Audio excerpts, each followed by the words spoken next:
వైసీపీకి మరో భారీ షాక్ తగలబోతున్నట్టు సమాచారం. సీనియర్ నేత, మాజీ మంత్రి, జగన్ కి ఆప్తుడిగా చెప్పే బాలినేని శ్రీనివాస్ రెడ్డి ఆ పార్టీకి గుడ్ బై చెప్పబోతున్నట్టు సమాచారం. ఈ సమాచారంతో తాజాగా పార్టీ అధినేత జగన్ బాలినేనిని పిలిపించుకొని మాట్లాడారు. చర్చలు అసంపూర్తిగా ముగిసినట్టు తెలిసింది.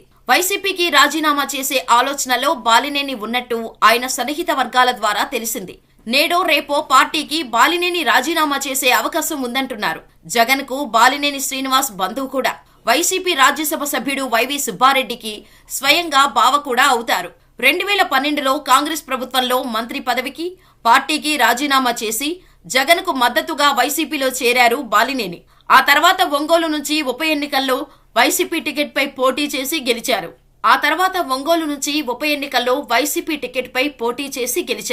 2019లో వైసీపీ ప్రభుత్వంలో తొలి 2.5 మంత్రిగా పనిచేశారు. ఆ తర్వాత మంత్రి పదవి తొలగించడంతో తీవ్ర అసంతృప్తికి లోనయ్యారు. జగన్ బుజ్జగింపుతో మళ్లీ పార్టీలో యాక్టివ్ అయ్యారు. తాజాగా ఆయన రాజీనామా అంశం తెరపైకి వచ్చింది. మరోవైపు బాలినేని వ్యతిరేకులు మాత్రం ఇదంతా పార్టీపై ఒత్తిడి పెంచేందుకు చేస్తున్న డ్రామా అని కొట్టిపారేస్తున్నారు. బాలినేని రాజీనామా ఎప్పుడు చేస్తారన్నది పక్కన పెడితే ఆయన ఏ పార్టీలో చేరతారన్నది ఇప్పుడు ఉత్కంఠగా మారింది. జనసేన అధినేత పవన్ కళ్యాణ్తో బాలినేనికి సన్నిహిత సంబంధాలు ఉన్నాయి. అదే సమయంలో ఒంగోలు టీడీపీ ఎమ్మెల్యే దామచర్లతో బాలినేనికి తీవ్ర విభేదాలు ఉన్నాయి.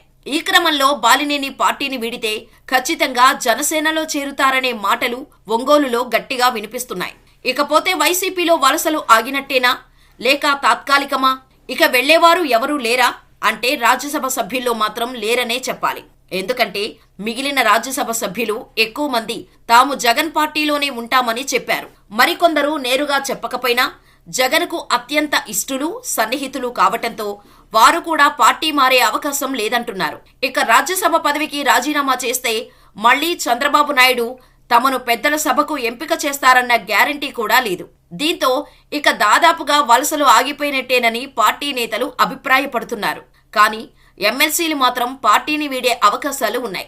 వైసీపీకి రాజ్యసభ సభ్యులు మొత్తం 11 మంది ఉన్నారు. వీరిలో మోపిదేవి వెంకటరమణ, బీద మస్తాన్ యాదవ్లు పార్టీని వీడి వెళ్లారు. వీరు టీడీపీలో చేరుతున్నా వారికి రాజ్యసభ పదవి ఇచ్చే అవకాశం లేదంటున్నారు. ఇక మిగిలిన 9 మందిలో are Krishnaiah, Meda Raghunath Reddy, Pilli Subhash Chandrabose, Vijayasai Reddy, Golla బాబురావులు clarity ఇచ్చారు. తమ రాజకీయ ప్రయాణం జగన్తోనేనని తేల్చి చెప్పారు. అంటే 6 రాజ్యసభ సభ్యులు ఈ విషయాన్ని చెప్పారు. ఇక మిగిలిన 2 సభ్యుల్లో వైవి సుబ్బారెడ్డి పార్టీ మారే అవకాశమే లేదు.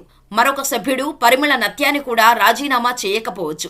దీంతో 9 మంది రాజ్యసభ సభ్యులు పార్టీని అంటిపెట్టుకునే ఉంటారన్న భరోసా పార్టీ అధినేత జగన్లో ఉంది.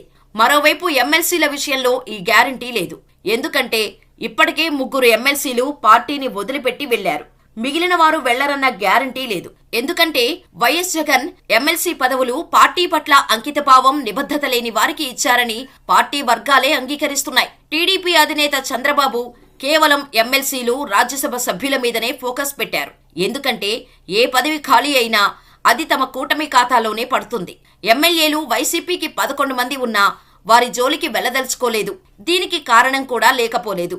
పార్టీలోకి రావాలంటే రాజీనామా చేయాలని షరతు పెట్టడంతో ఏ ఎమ్మెల్యే రాజీనామాకు అంగీకరించే అవకాశమైతే లేదు. మరోవైపు వైసీపీ అధినేత జగన్ యూకే పర్యటనకు వెళుతున్నారు. దాదాపు 20 రోజుల పాటు ఆయన రాష్ట్రంలోనే ఉండరు.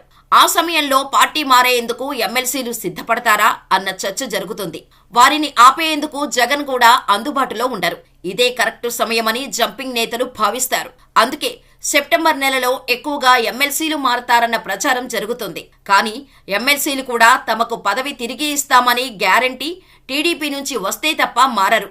కానీ చంద్రబాబు ఇప్పుడున్న పరిస్థితుల్లో పార్టీ మారుతున్న వారికి అలాంటి హామీ ఇచ్చే అవకాశం లేదన్న భరోసా తప్ప వైసీపీ నేతల్లో మరొకటి కనిపించటం లేదు. మరి ఈ 20 రోజుల్లో ఏం జరుగుతుందో చూడాలి మరి.